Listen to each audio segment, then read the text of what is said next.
Sejam bem-vindos a mais um episódio do Pode Avançar. Meu nome é Marcos Felipe. Eu sou a Simone Bastos.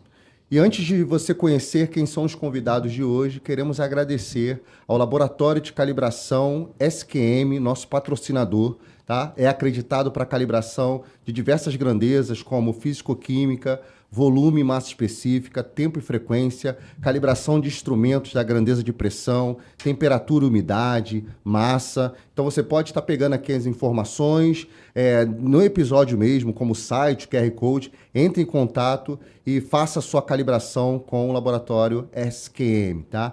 E Simone, hoje a gente vai estar explorando um tema aí que eu particularmente gosto muito, tá? Acho muito interessante e para mim é um dos pilares aí para a indústria, né, e a ciência, né? Hoje nós vamos falar sobre calibração de instrumentos de temperatura e como você já vem observando aí em nossos episódios, a gente está trazendo aí figuras que representam, né, a questão da temperatura, ou seja, são especialistas na área aí. Então quero já de antemão apresentar a vocês aqui Bruno Mascarenhas, né? E Aline Gonçalves. Quero que vocês se apresentem também para o nosso ouvinte. Fale um pouco sobre vocês, sobre a trajetória de vocês na metrologia. Vamos lá, vamos começar nosso bate-papo. Olá, meu nome é Aline. Eu sou aluna do curso de metrologia, né? Da primeira turma de metrologia. Quero agradecer já antemão vocês pelo convite. É muito legal, né, estar aqui representando um pouquinho da metrologia. Eu fui da primeira turma, né, do curso técnico. Na época, a gente foi selecionado pelo currículo, pelo histórico escolar, né? E eu nem sabia, na verdade, o que era metrologia. Eu coloquei meu nome, cheguei... Lembro até de falar com a minha mãe, quando cheguei em casa, mãe, me inscrevi para um curso que vai ter uma parceria entre o colégio e o Metro. Não sei o que é, não sei do que se trata, mas entrei e vou concorrer a uma vaga para fazer o curso. E aí entramos, né, na turma de metrologia, conheci o Imetro, conheci a metrologia, gostei da metrologia, saí um pouco do ramo, fiquei 10 anos fora da metrologia, depois voltei. Eu fiz engenharia de produção e hoje eu trabalho no laboratório novamente de temperatura, onde eu até fiz o estágio, na época do curso técnico. Eu fiz estágio lá e retornei novamente em 2014. 2014 eu saí do Imetro, fiquei só com a parte de empresária.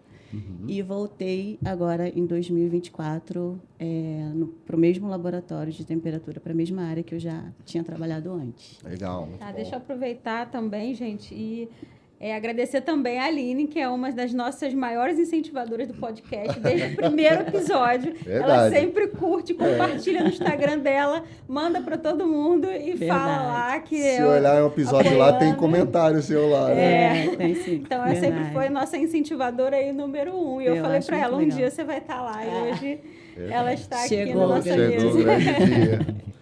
E aí, Brunão? Bom, gente, muito obrigado pelo convite, né? Muito bom estar aqui, muito bom falar de metrologia. Acho que é a ciência que precisa ser difundida, né? Então, a gente vê uma iniciativa como essa é muito bom. Né? Então, eu sou aluno do curso técnico de metrologia também, só que eu sou do antigo Cefet de Química, né? Lá de Nilópolis. Então, hoje é IFRJ, né? Sim. Então, fiz e terminei isso em 2007, por aí. Depois desse tempo para cá, eu estou trabalhando com metrologia, né? Comecei em controle de qualidade, depois passei para laboratórios acreditados, passei por algumas grandezas. Em 2011 comecei no Imetro e lá estou até hoje, né? No Imetro eu passei pelas áreas de metrologia legal durante alguns anos e já tem 9 anos que eu estou na área de temperatura lá no Imetro, né?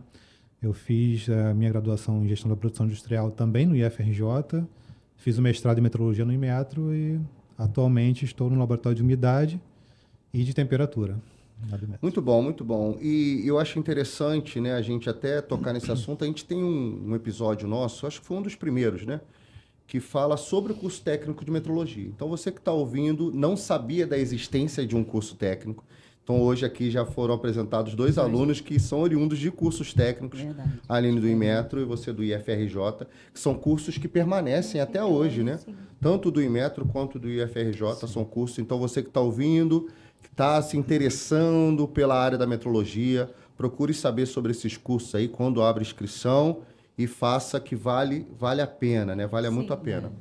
muita oportunidade na área. Sim, Na verdade, muito. tem mais oportunidades do que pessoas escasso, trabalhando. né? Posso aproveitar verdade, e dar um lógico, recado? fica à vontade. Assim, eu atualmente estou, né, como professor tanto de um quanto do outro curso técnico, né? O do IFRJ no caso Volta Redonda. Hoje ele está também tá migrando para a modalidade EAD.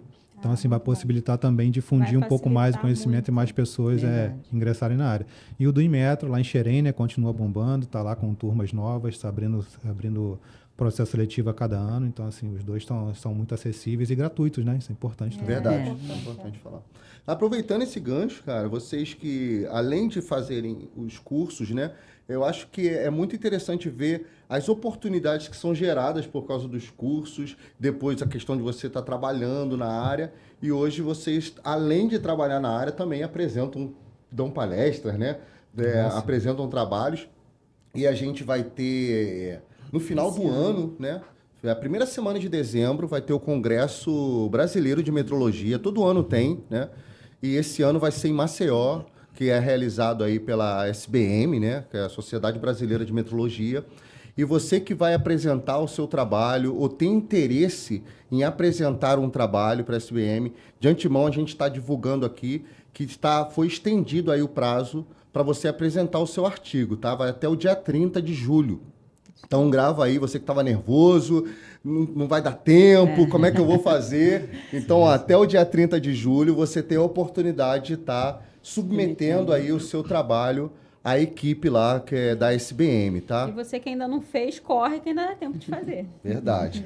Então vamos ao que interessa, né? Vamos falar de metrologia na grandeza de temperatura, né, Simone? Isso aí. Vamos falar um pouquinho. E aí, Bruno? Metrologia a gente sabe que é a ciência da medição, né? A gente, e suas devidas aplicações, com as suas incertezas, etc. E quando a gente estuda as origens, né? Vem falando um pouco de rastreabilidade, a gente fala um pouco lá sobre o sistema SI, né? O sistema de unidade internacional. E aí, quando a gente fala, por exemplo, do metro, do comprimento, a gente sabe que tem um metro ali como a origem ali, o metro padrão ali que acaba vindo a disseminação a partir dali, né? Para temperatura, tem algo desse tipo? Como é que funciona isso aí para temperatura? Vamos lá. Então, existe uma interdependência entre algumas unidades, né? Isso é fato. Assim, tanto o metro, quanto o quilograma, quanto o segundo, elas impactam na definição do Kelvin hoje, né? Para temperatura. Mas, assim, a partir de 2019, com a nova versão do SI, né? O Kelvin passou a ser definido pela constante de Boltzmann. Né? Então, antes era pelo ponto triplo da água, né? que era o ponto onde as três fases coexistem, né? Que é 0,01 graus Celsius e tal. E chegou em 2019, transformou-se praticamente todas as unidades, né? Existem ainda alguns poréns, mas transformou-se tudo que foi possível em constantes físicas universais. E o Kelvin ficou relacionado à constante de Boltzmann, que relaciona a energia com temperatura, né? Então, é nessa relação que aí acontece a inter-relação entre as unidades, porque energia é joule, né? E joule é quilograma, metro por segundo.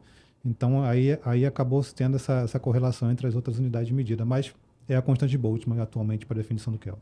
Legal. Então, esses pontos fixos aí, eles acabam sendo essa referência que a gente tem de temperatura? Eu ia falar para ele explicar um pouco melhor esse ponto triplo da água, porque quando eu falo isso, o pessoal acha super interessante, sabe? É um negócio que é difícil da gente visualizar. Né? Então, explica um pouquinho o que é esse ponto triplo aí da água. Que vem dos pontos fixos de Pontos temperatura, fixos. né? É a referência, né? Sim, então, a partir disso aí, assim, vou ter que dar um passo atrás rapidinho, tá? Para eu chegar nesse ponto, porque existe a definição do Kelvin, que existe algumas formas de definir o Kelvin, mas existe ainda a escala internacional de temperatura, de 1990, né? Que ela ainda é uma escala internacionalmente aceita, com uma aproximação para a definição do Kelvin, tá? E essa escala define 17 pontos fixos de temperatura, seja ponto de fusão, de solidificação ou pontos triplos, né? No caso da água, é o ponto triplo, onde a troca de fase vai existir em uma determinada temperatura, considerando a pureza do material, no caso, a pureza da água, né? Então, nesse caso da água, ela acaba sendo essa referência, porque a gente sabe que em 0,01 grau Celsius ela vai trocar de fase.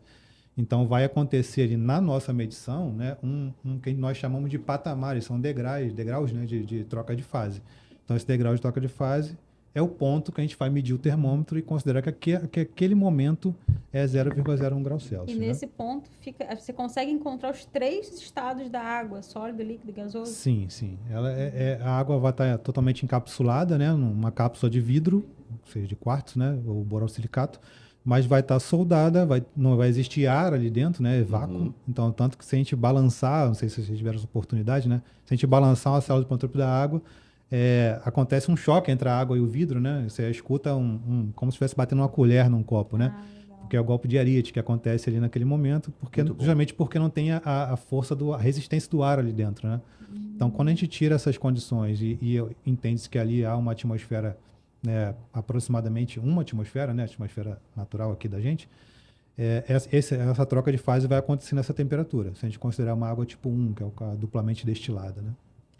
Agora, se eu quiser, por exemplo, então, falando nisso, então eu consigo ter resultados mais precisos se eu vou ter como opção calibrar minha termorresistência, por exemplo, em pontos fixos. Eu consigo trabalhar precisões melhores assim? Consegue. A exatidão melhora demais, melhora muito. Os pontos fixos eles têm uma reprodutibilidade muito boa porque a gente trabalha com substâncias de alta pureza, né?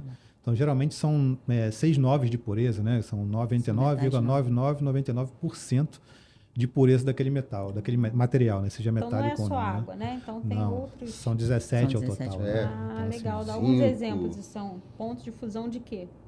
a gente tem, voltando para os negativos, né? Que é a faixa que o Inmetro trabalha ali, né? É de menos 189 graus Celsius, que é o ponto triplo também, que é o do argônio. Nessa temperatura ele é um gás, né? Mas acontece o ponto triplo dele a menos 189. Aí depois tem o ponto do mercúrio, que também é um ponto triplo, que é menos 38 graus Celsius, 0,8. Depois a gente vem a água e vem o galho, 29. O galho é o ponto de fusão, né, que a gente considera. Depois tem estanho e zinco, 31 e 419. Índio está no meio também, né? Aí vem o alumínio até a prata, que é o 960. Né? Então a gente cobre essa faixa ali. Mas existem outros, além da prata, só que aí a gente já parte para termometria sem contato, né? Termometria de radiação.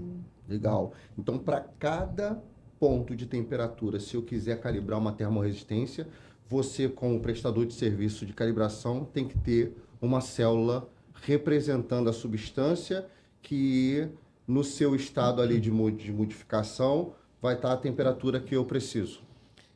Sim, mas existem condições mínimas, né? A escala internacional de temperatura, ela define algumas equações para determinadas faixas de temperatura. Então, eu preciso pelo menos de 2 pontos, porque eu preciso, né, fazer uma relação entre eles, uma reta, né? Então, eu preciso de 2 pontos. Então, para a faixa negativa, 2. Se eu quiser a faixa positiva também, pelo menos mais 2. Se a gente começa a ampliar essa faixa, começa a ser pelo menos 3 na positiva. Então, assim, mas a condição mínima é 2, né? Ah, legal. Eu achava que não, que tinha que ter todas as células para eu varrer, tipo um range. Eu quero calibrar de menos 39 a 400 de temperatura. Então, você teria que ter as células representando cada ponto ali no range. Teoricamente, não, né? Se você precisar só de 2, o recipiente vai... De 2. Nessa faixa, geralmente, é o mercúrio, galho e o estanho e o zinco, né? Que aí você completa toda a faixa, porque você tem 2 em cada faixa, né? Porque acaba acontecendo uma interpolação entre os pontos, que justamente a ITS 90 chama o termômetro de resistência platina como o instrumento ideal para fazer a interpolação da escala, né? Então, ele é calibrado justamente nesses pontos porque ele é capaz de gerar uma equação que supra essa condição de interpolação entre os pontos fixos, entendeu? Muito bom, muito bom. Tá interessante, né? Já entraram no próximo assunto, né?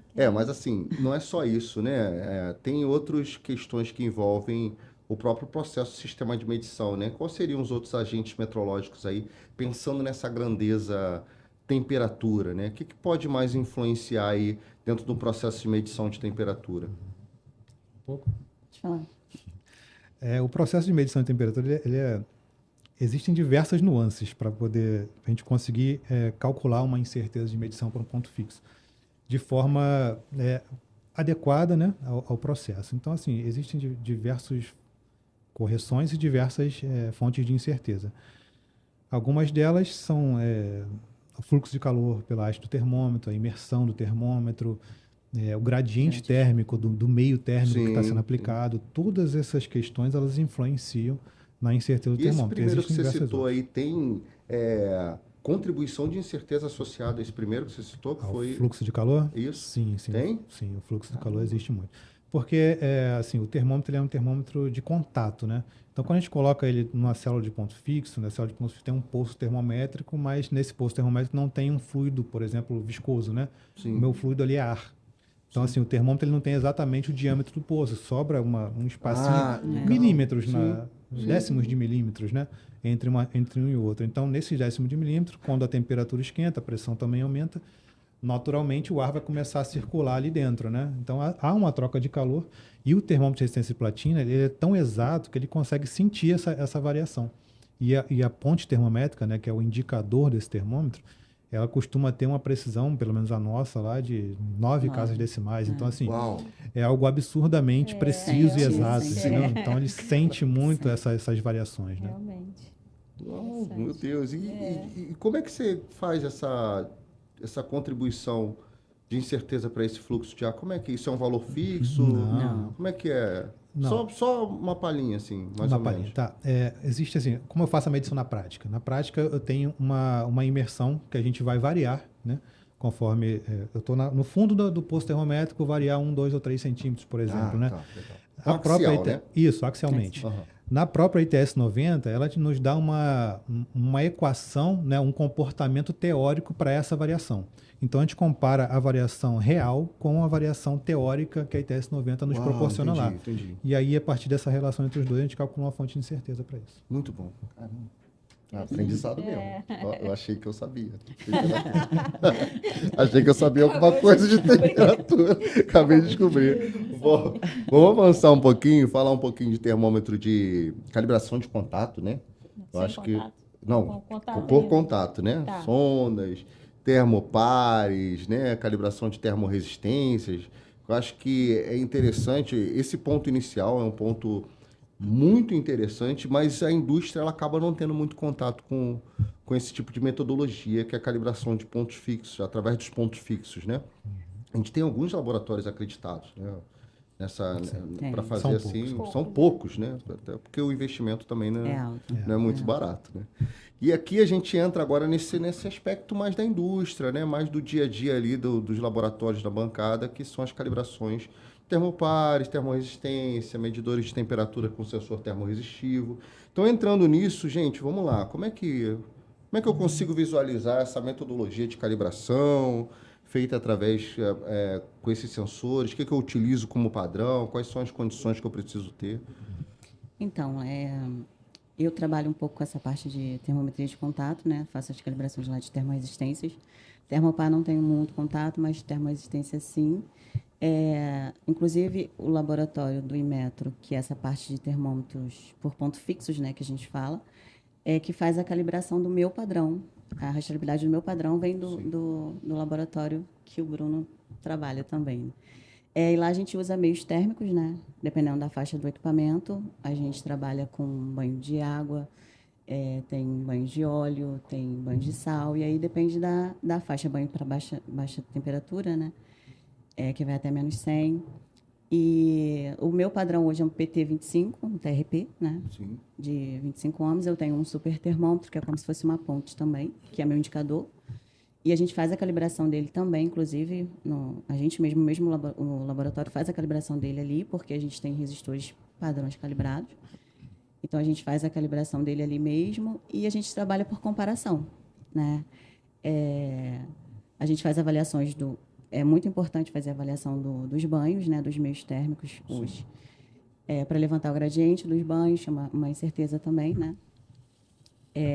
A gente faz a medição do ponto do gelo. Lá no meu caso de termometria de contato, eu já não uso o ponto triplo da água. Eu uso o ponto do gelo como referência. Sim, legal. É basicamente isso. Aí, no final, a gente faz, né, compara realmente o meu padrão com o termômetro do cliente e a gente emite o certificado de calibração com as correções. É basicamente isso.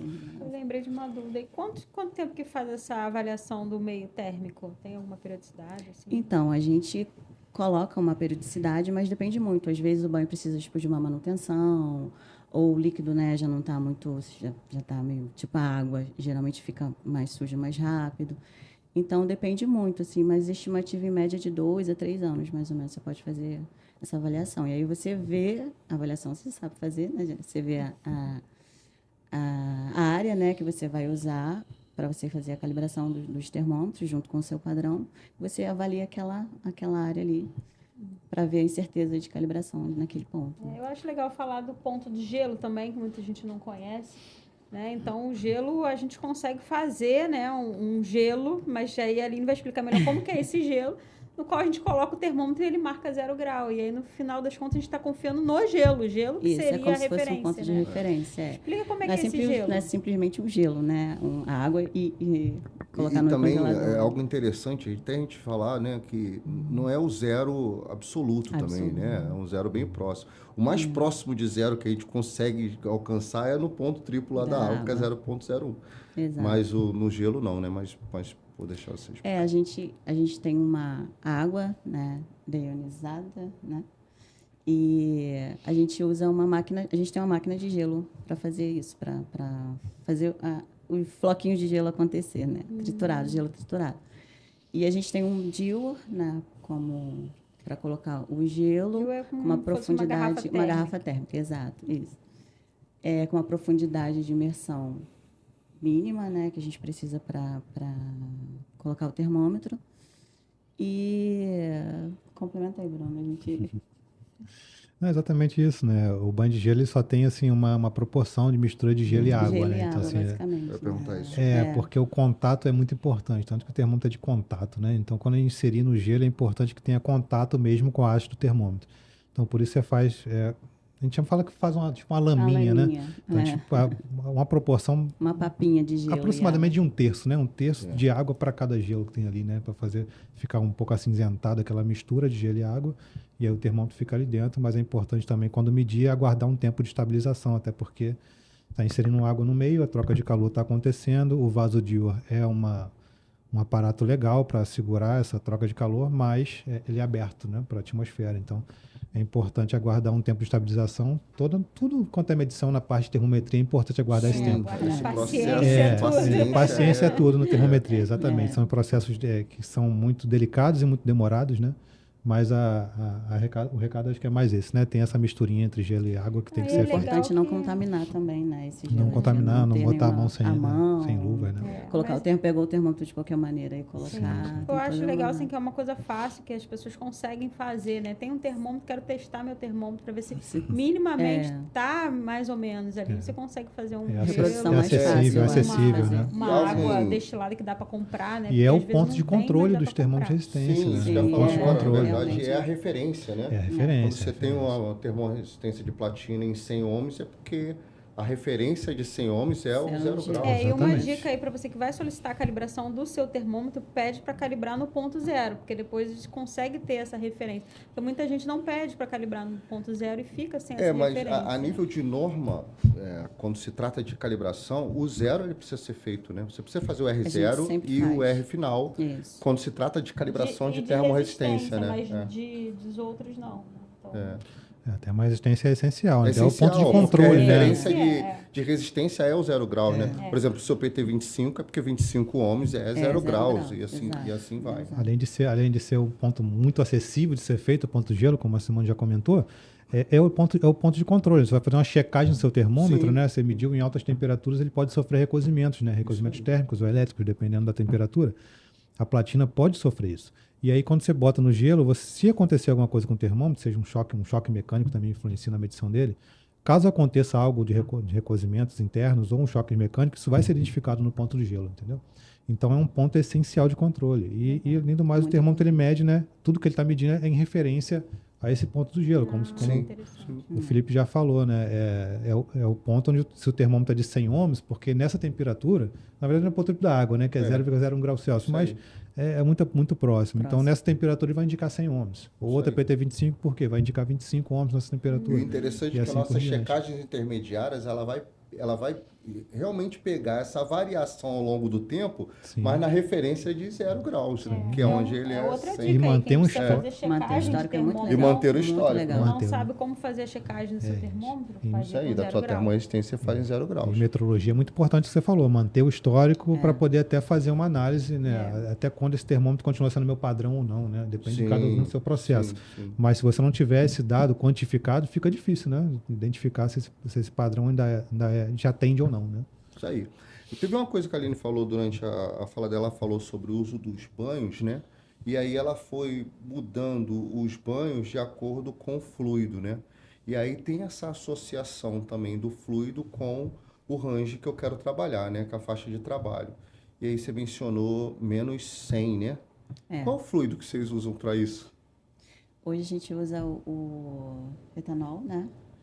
A gente tem um fluido ele é muito bom, só que ele é caro. A gente até chegou a fazer a avaliação do nosso banho, um deles que é o Alucarbon. Ele chega também nessa temperatura. Não é fácil, tá? Não é simples de fazer, é meio complicadinho. Mas a gente usa o etanol. Hoje a gente está de menos 90 a 30, de menos 90 a... Certo seria de menos 90 a 20, né? E daí para lá a gente passa para a água, de 20 a 70. Mais ou menos. Já Aí começa ela a entrar já ali. começa, isso, já entra no estado de ebulição ali da água. Então a gente já troca de faixa e aí a gente vai para silicone, óleo de silicone, que a gente vai até 200 graus e daí depois a gente vai para o sal. Eu nunca lembro. 480 o sal, né? O sal hoje a gente está usando até 430 lá. Começa nisso? Não, a gente está terminando. Ele termina nisso? Isso. A gente usa a partir de 300, ele já está bem, bem fluido. Bem fluido. Então, assim, Muito bom, sempre quis saber essa na verdade é um pouquinho menos, Fica mas um bloco ali de milhagem. sal ali dentro, solidificado, e quando chega na temperatura é que ele começa... Fica líquido, né? Líquido. Eu já sofri legal. um acidentezinho assim. Sério. Já queimei os dedos algumas vezes. Não, o meu deu um pico no banho de sal, deu um pico lá de energia lá, o sal espirrou. Para a umidade do ar, né? E eu tava tem com, graças a Deus, eu tava de jaleco. E ele, quando ele vem, ele continua na temperatura, mas vem entrando já no estado sólido, né? E aí foi pegando no meu jaleco aqui A todo o importância de sal. utilizar aí O EPI, A né? gente É muito importante. Isso é muito importante. A gente também improvisou um EPC, né? A gente improvisou uma tampinha Uau, para esse banho. Porque se acontecer isso, protege quem está à volta ali, né? Interessante. Então, muito legal. E a gente acaba percebendo nessa questão da temperatura. Então, a gente vai tentar avançar um pouquinho para a gente ver outros tipos, né? Por exemplo, ela citou a questão do gradiente de temperatura, né? Vamos discutir um pouquinho como é que faz isso, né? Eu gosto muito dessa parte, até mesmo de avaliação de meios térmicos, né? Que fala de calibração de meio térmico, né? Então, você teria alguma coisa para trazer para a gente de metodologia? Como é que você vê essa situação da calibração do meio térmico em si? Então, a avaliação do meio térmico, a gente precisa, né?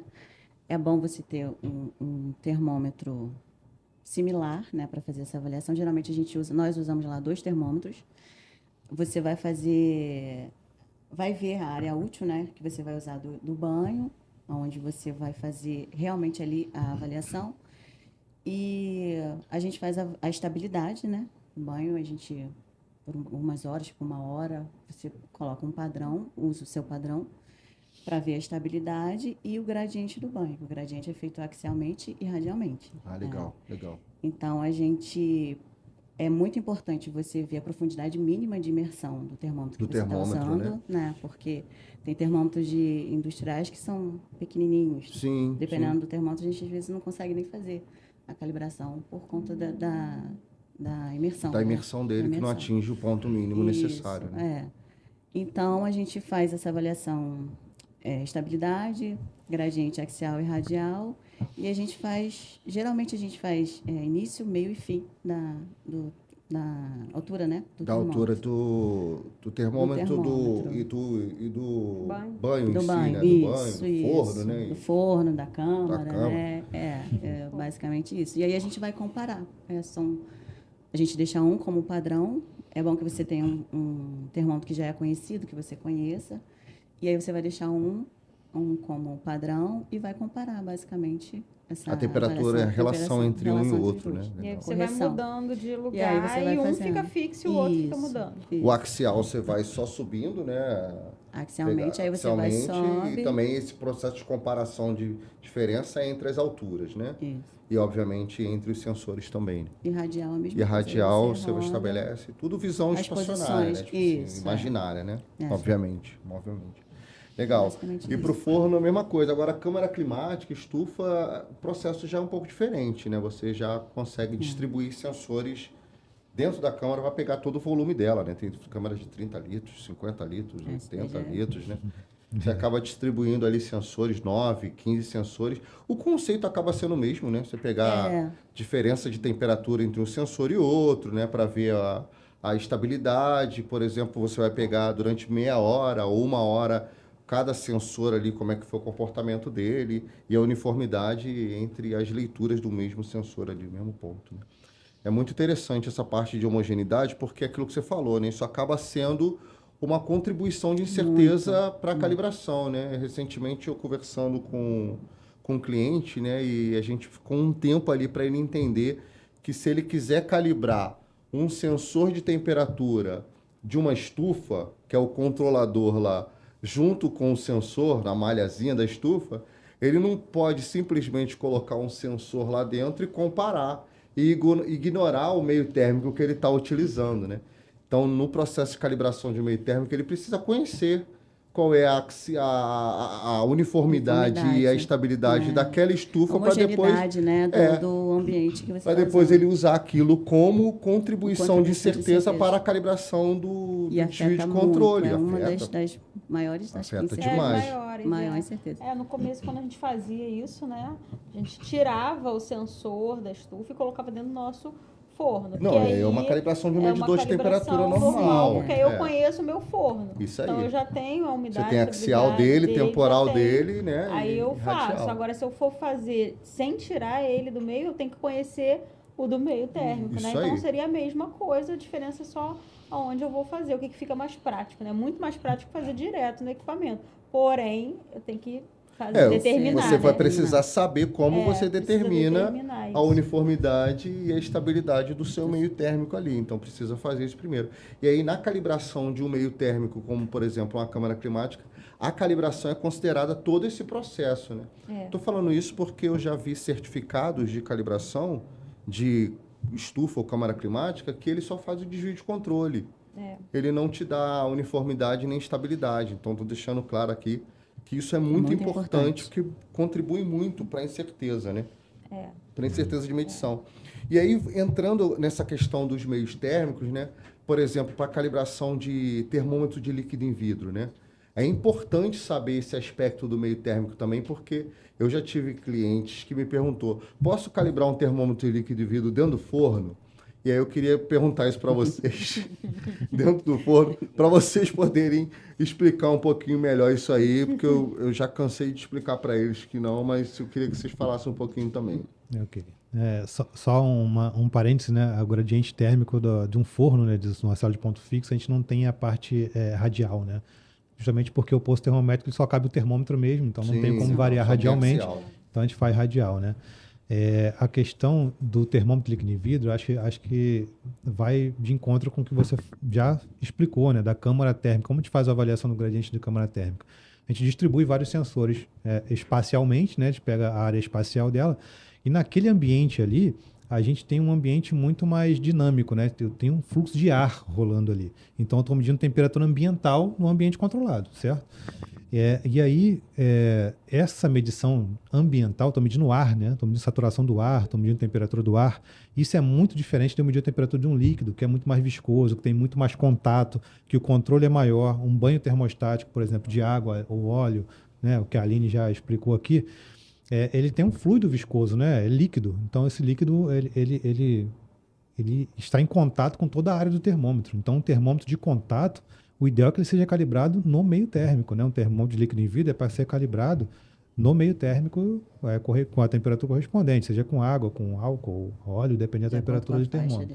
Mas, idealmente, que ele seja calibrado nesse ambiente, né? Legal, muito bom. Então, o pessoal que tinha dúvida aí, ó, não coloca mais termômetro de vidro dentro de forno, não. Por favor. E esse né? tem a questão da imersão também, né? Cada tipo de termômetro tem um tipo de imersão Isso, diferente, isso tem que ser aí. respeitado, Você né? vai colocar no forno e vai ler como? Como vai ler? E por isso, entendeu? Porque eles não sabem que essa diferença entre os termômetros de líquido e vidro, né? De imersão parcial, completa e total. Quer falar um pouquinho sobre cada um deles? Eu acho legal, já que a gente entrou nisso, né? Bruno, essa parte tem muito tempo que eu não vejo realmente. A gente calibra pouco o TLV, a gente chama de termômetro de líquido e vidro Todo TLVs, mundo tá? calibra pouco TLV hoje em tem- dia. Mas, saído, tem né? gente Mas ainda insiste, tem que encher. insiste. A Anvisa ela proibiu, né, o uso do mercúrio para determinadas aplicações e essa é uma delas, né? O mercúrio, então, acredito que não seja mais fabricado no Brasil. Mas existem muitos termômetros ainda e é um termômetro bom, né? Ele é reprodutivo, ele é duradouro, né? Então, mas bom.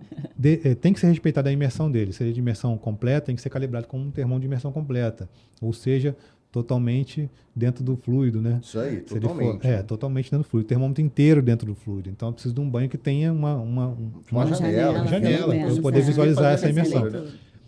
Ou calibrar de imersão total, que a gente calibra até a margem onde o termômetro for calibrado no 30 graus Celsius, vai imergir o termômetro até o 30, até o ponto que você está calibrando. E o de imersão parcial, não. Você pode imergir só, o fabricante Ele tem uma linha de determina, né? Tem uma linha de imersão, imersão ali, você imerge só até aquela linha e tudo bem. Existem as compensações também, né? Você pode calibrar um termômetro de imersão completa como se fosse imersão total?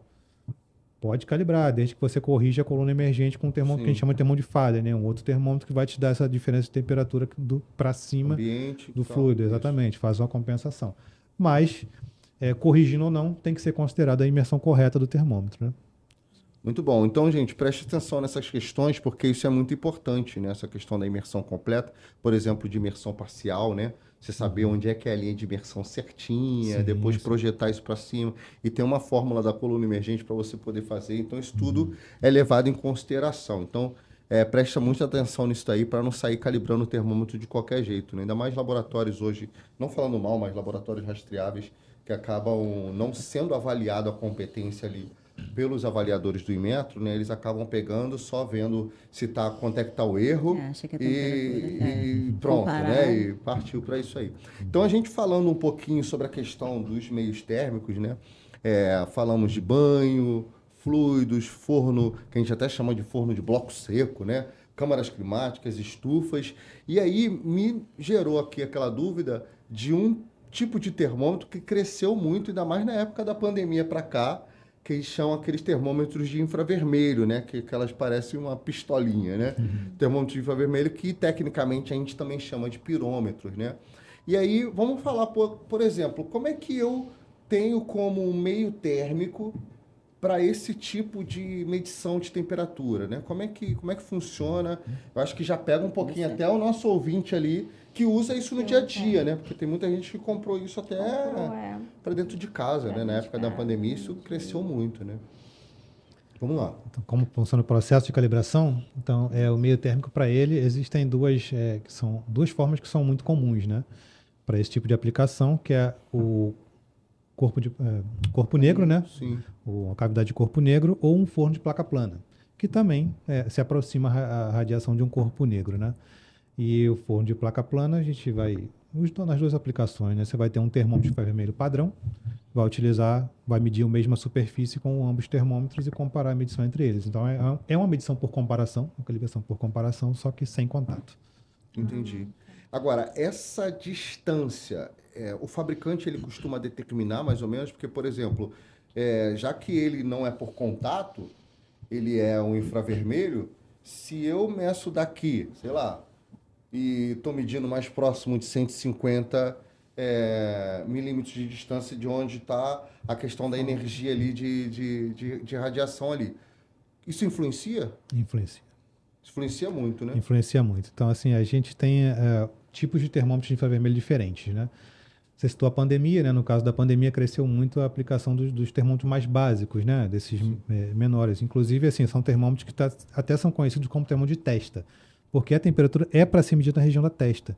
Porque se a gente medir nas extremidades do corpo, são as temperaturas mais frias, tanto que a gente sente mais frio nas mãos, nos pés, né? Nas extremidades. Então, não adianta eu medir nessa parte, porque o termômetro não foi feito para essa emissividade. Então, foi feito para ser medido na testa, tá? O termômetro não emite nenhum tipo de radiação. Ele mede a sua radiação. Nós somos seres radioativos. A gente emite radiação na determinada proporção, tá? Então, a gente está num ambiente radioativo o tempo inteiro. Isso não quer dizer que seja maléfico à nossa saúde na proporção que a gente acha que é a radioatividade, como é a do elemento rádio, a tabela periódica, né? Não, só esse esclarecimento. E esse tipo de termômetro, ele tem duas formas diferentes de medir. Você ajusta ele para medir a temperatura corporal e tem a emissividade da temperatura de um objeto. Então, ele geralmente tem a função objeto e a função corpo. Legal. Né, que são diferentes. E a distância é muito importante para ele. Então, ele geralmente tem entre distância de 3 e 5 centímetros, então ele tem que estar muito próximo mesmo, não precisa do contato, mas está muito próximo. Já os termômetros industriais, que são os termômetros mais exatos, né, com melhor exatidão, melhor precisão, eles não têm uma visualização de infravermelho, daquela bolinha vermelha, ele tem 3. Essas 3 visualizações, ele gera uma área, né? Uma área como se fosse um círculo, onde a bolinha central seria o centro desse círculo e as outras seriam as extremidades, né? Isso. Ele tem uma distância focal que tem que ser respeitada, ele tem uma inclinação, né? Então o ângulo e a distância focal são muito importantes para esse tipo de termômetro. Inclusive, as cavidades de corpo negro, geralmente, elas são compridas, né? Você tem um comprimento, né, sei lá, desse tamanho, um pouco maior. E aí a gente tem que fazer essa medição acontecer lá no fundo da cavidade de corpo negro. Então, assim, a distância é extremamente importante ali, porque a cavidade tem um orifício pequeno na ponta, né? Por mais que ela seja arredondada no final, na ponta ela é um orifício pequeno. Então, se a gente medir com a distância errada, eu posso estar medindo fora da cavidade e estar medindo a área do forno, por exemplo, né? Então, aí você vai pegar uma medição totalmente errada, né? Muito bom, gente. Eu acho importante entrar nesse assunto. Por quê? Porque ainda tem muita gente que calibra esse tipo de instrumento de qualquer jeito. Ele vai lá no banho, no fluido, e ele mira lá e foi.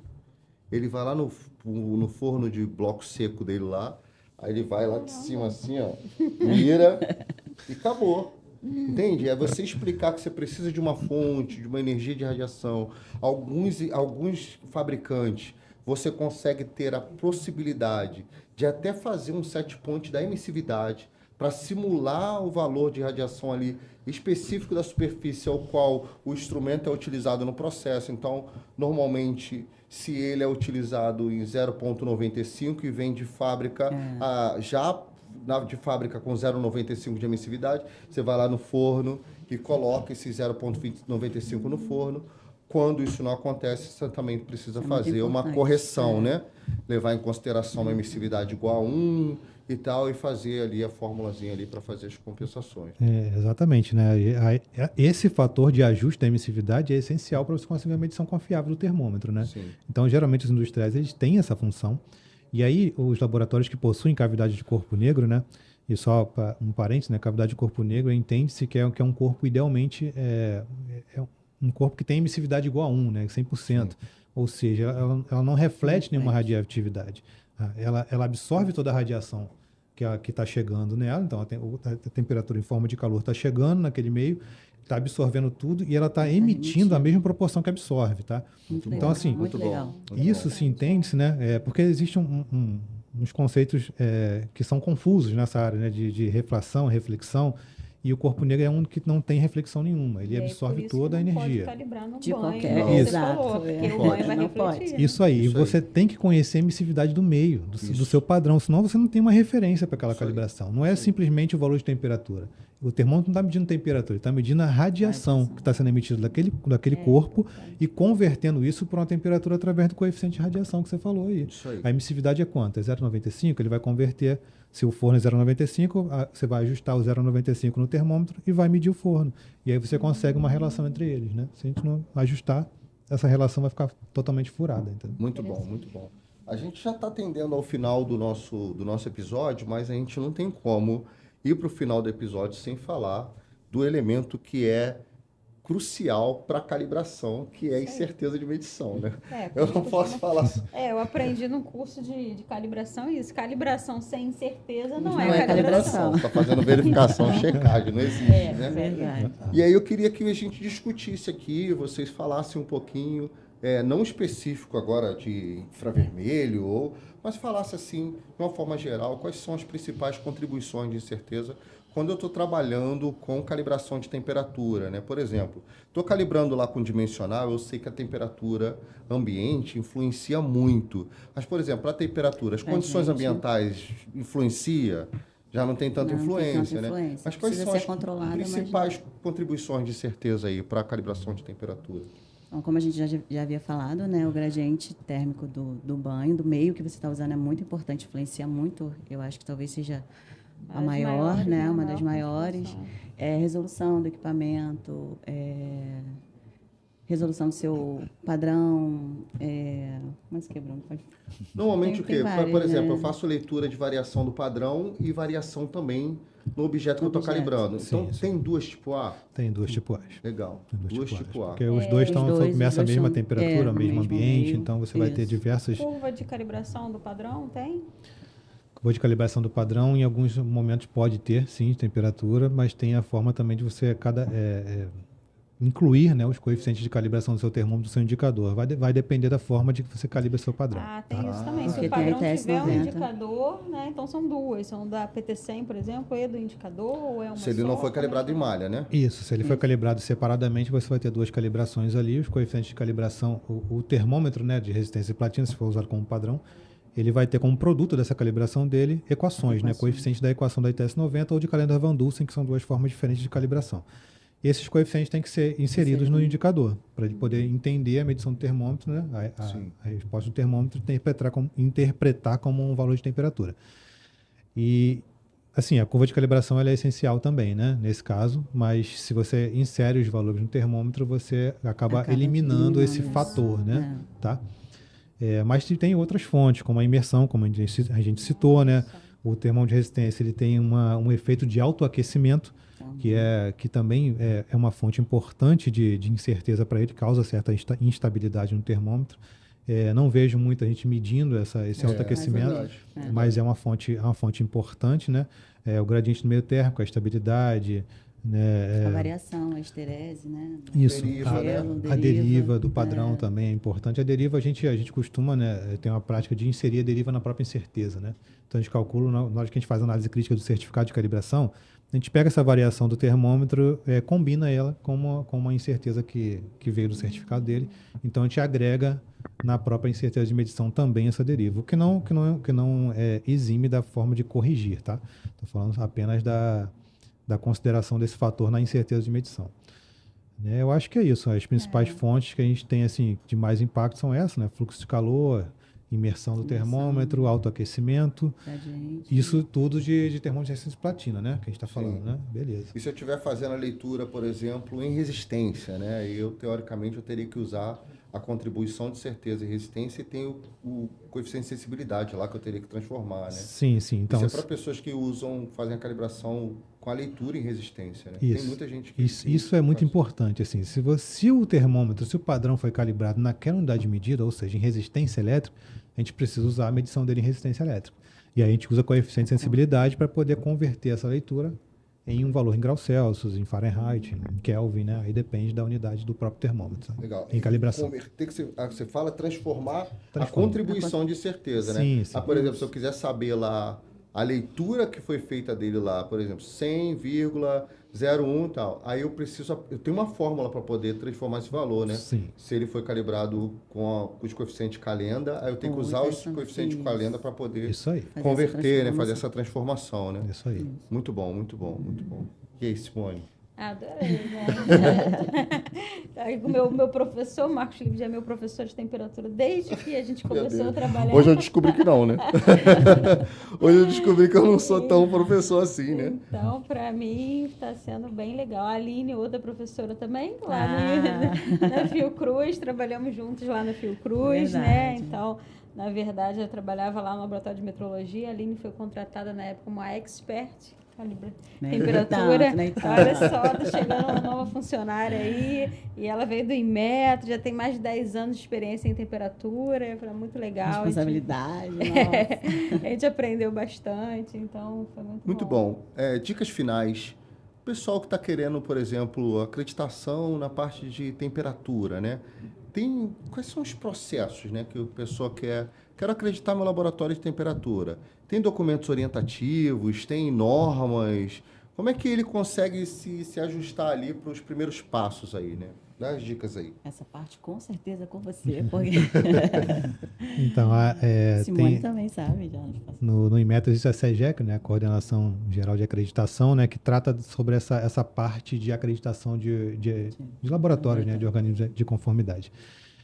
No site da CEGECRE tem diversos documentos orientativos. Então, tem um link que a pessoa vai entrar no site do Inmetro, procurar CEGECRE e vai encontrar os documentos orientativos, uma lista, né? Todos gratuitos, PDFs estão lá, só clicar no link, baixar os arquivos, aí tem toda a sistemática de como funciona o processo de solicitação de acreditação, de manutenção de acreditação. Tem um documento orientativo para cada grandeza, então tem para temperatura, tem para as outras grandezas também.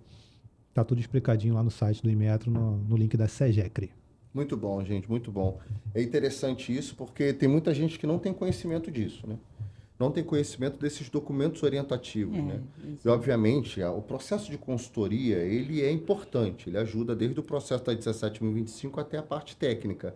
Mas tem muita coisa nos documentos orientativos que, ao ler, o pessoal já consegue ter um norte ali do que ele precisa. Então, tem um documento orientativo para calibração de sensores de temperatura, tem um documento orientativo só para calibração de pirômetro, tem um documento orientativo para calibração de meio térmicos sem carga, ensaios de meio térmico com carga. Então, tem muita coisa de temperatura ali que você pode ter acesso ali, assim como o Bruno explicou, e você vai ter o conhecimento em relação a tudo. A gente acabou não falando, lembrei agora, a diferença de calibração e ensaio de meio térmico, né? Sim. Muita gente tem essa dúvida, né? Então, a calibração, ela tá vazia. O ensaio já seria com ela cheia, porque também muda, né, o coeficiente dela térmico, se ela tiver, né? Imagina uma estufa aí cheia de coisas. Né? Então, e no ensaio, não é o elemento calibração. só a câmera também, né? Também tem a questão do ciclo ao qual o ensaio está submetendo, né? Se é um ciclo de esterilizagem, você precisa saber como é o comportamento daquela câmera quando ela está fazendo aquele processo de esterilização de um determinado produto, né? Ou determinado processo. Então, quando você vê isso em relação ao Inmetro, processo de acreditação, a calibração da câmera sem carga, você tem o seu celular RBC. A calibração, o ensaio da câmera e dos ciclos que você tem interesse lá, já seria RBLE, né? Então é interessante, ensaio, pessoal, observar isso aí, que tem muita gente que presta serviço de qualificação de meios térmicos também. Chamam de qualificação, chama de qualificação. Né? E é ensaio, né? É mais ou menos isso. Isso. Gente, estamos indo para o final do nosso episódio. Desde já a gente quer agradecer aqui a presença de vocês, foi muito bom. Trouxe muitas informações que eu, particularmente, mesmo já trabalhando um bom tempo também com temperatura, não tinha conhecimento.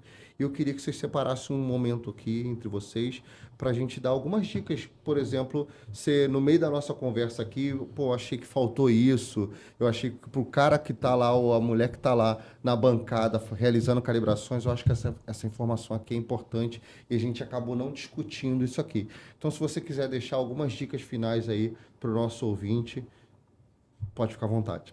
Eu acho muito importante, a gente passava muito por isso na Fiocruz, que eu lembrei agora sobre o certificado de calibração, né? Às vezes a gente faz o certificado de calibração e ele tem informações muito importantes que às vezes os clientes não levam em consideração, principalmente de termômetro, né? Vai logo lá no erro do termômetro e faz só a correção lá. Não, existe a imersão, que o termômetro, né, foi calibrado, a correção dele no zero. Então, assim, é importante não somente pegar a gente via muito isso lá na Fiocruz, pega o certificado e bota na gaveta, e, sabe, e usa lá, como se o instrumento já tivesse sido corrigido o erro, como se já tivesse...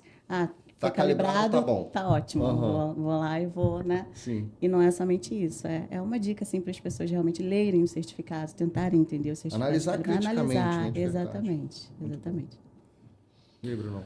Eu acho que essa dica da Aline foi ótima, né? Acho que a gente tem que analisar nosso processo de medição e o certificado de calibração é aquele raio-x do seu processo, né? O quanto o seu processo é bom, né? É o seu padrão que vai refletir isso.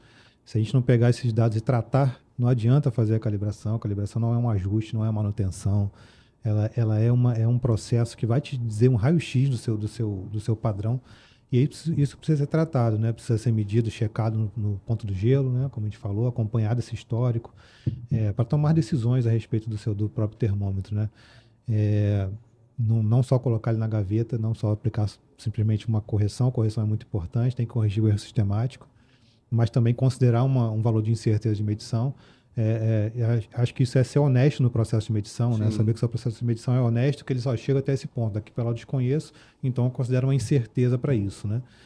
E uma outra dica, a gente comentou de vários sensores, né? Existem diversos outros sensores de temperatura, né? A gente comentou de alguns, muito importantes, mas os termopares é um processo também importante, né? A diferença entre os dois, os termopares eles te dão uma resposta em tensão elétrica, já os TRPs em resistência elétrica, né?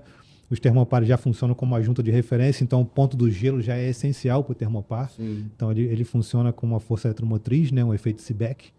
Então, assim, também tem alguns indicadores que fazem essa compensação da junta também, né? Sim, compensa. Aqueles que não têm uma junta fria separada, né? A gente chama de junta fria ou de referência, né? O que não tem essa junta separada, ele faz a compensação no próprio indicador, né? Legal. Geralmente aqueles que são mais, os tipo K, né? Termopares que são mais, menos nobres, né? Digamos assim, né? Mas a gente lá no nosso caso, a gente calibra termopares nobres por pontos fixos também, né? Tipo R, tipo S, isso, né? Esses termopares mais nobres por pontos fixos, ouro platina, outros termômetros melhores assim. Sim, verdade. Que também são muito bons, tá? Claro que a ITS 90 ela direciona toda a interpolação para o termômetro de resistência platina. Um dia foi para o termopar, né? Isso mudou. Hoje é o TRP. O TRP ele tem uma reprodutividade muito boa. Então, continua sendo, mas assim, o recado, acho que o máximo assim, de metrologia é isso, né? A gente discutir os resultados, né? Interpretar os resultados, porque fazer na prática a calibração, qualquer pessoa minimamente treinada vai conseguir executar um procedimento prático. Agora, entender o que está medindo, interpretar o resultado e tratar isso, né? Que acho que é o X da questão, né, da metrologia. Acho que esse é o diferencial dos técnicos na área de metrologia. Investigar, né? Investigação. Tem um olhar mais crítico, né? É isso. E a nossa função aqui nesse podcast é trazer convidados que possam abrir os olhos, né, dos nossos ouvintes em relação a isso também, né? Não basta você estar na bancada ali, ligar o equipamento, anotar o valor que falaram que é o padrão e falaram para você quem é o objeto, você vai lá, anota Fica tudo no automático, e depois né? um software vai lá e calcula para você, né? E aí os técnicos hoje estão querendo ganhar mais financeiramente, mas continuam fazendo mais do mesmo, né? Não conseguem entrar nessa atmosfera que a gente está discutindo aqui. Então, para você que tem se tornado aí um ouvinte fiel no nosso podcast, a ideia nossa aqui é sempre agregar você para que você mude esse perfil de profissional, né? Você saia desse profissional que é o mais do mesmo e comece a entrar nesse aspecto aí de muito conhecimento, né? Saber o que está fazendo, né?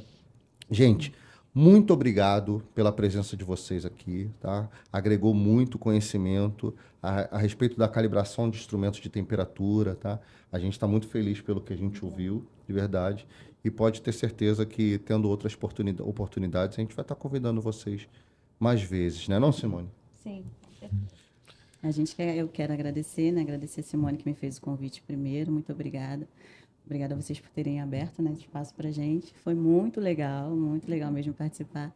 E muito orgulho, né, de vocês, assim, o pessoal do curso técnico, está trazendo essas informações. Eu acho muito importante, achei muito legal a iniciativa de vocês estão de parabéns. Obrigada. Também Muito gostei bom. muito de estar aqui. Também gostei muito de estar aqui, né, de participar desse podcast. A gente não consegue falar tudo o que a gente quer, né? Às vezes a gente nem lembra, porque a gente fica nervoso na hora, né? Então, mas, assim, é muito bom falar de metrologia, né? Difundir esse conhecimento. Sim. Eu acho que a missão do Inmetro é uma das missões, né? É essa, né? Difundir o conhecimento metrológico. E acho que vocês estão difundindo. Eu acho que a iniciativa é ótima. Parabéns. Eu gosto muito de ver os podcasts. E sou um ouvinte assíduo dos podcasts. Muito bom. Obrigado, gente. Verdade. Gente, muito obrigado pela sua audiência, pelo tempo que você ficou, prestando atenção em todo o conteúdo que foi abordado aqui. Se você quiser saber mais informações, talvez a gente deixou passar aqui algum assunto que você que já trabalha na área julga importante. Eu vou deixar aqui os contatos, tá? O arroba da Aline e do Bruno também. Você pode estar fazendo contato diretamente com eles, fazer perguntas, tirar dúvidas, ou deixar as perguntas aí nos nossos comentários, tá bom? Queremos mais uma vez agradecer ao nosso patrocinador, Laboratório de Calibração SQM, e também lembrar você que vai estar no Congresso, né, Brasileiro de Metrologia, realizado aí pela SBM, que vai estar submetendo o seu artigo. Falamos no início do episódio e agora no final, novamente, foi estendido o prazo para você submeter o seu trabalho, tá? Até o dia 30 de julho. Então, não perca tempo. e faça lá, submeta o seu trabalho, que nós acreditamos que estaremos lá. E eu quero ver a sua palestra. Ó, a Aline e o Bruno vão ser palestrantes, não vão? Sim, estamos trabalhando para Estão isso. trabalhando para isso. Até o dia 30 vão submeter trabalho e eu vou estar lá para fazer pergunta. Ó. Vou levantar o dedinho, ó, para fazer pergunta, tá? Então, queremos te agradecer aí por você estar juntamente com a gente até esse momento, né, Simone? Então é isso, gente. Se tiver mais alguma dúvida, pode colocar aqui nos comentários, tá? Curtam, compartilhem o nosso vídeo e te esperamos no próximo episódio. Até Obrigada. já.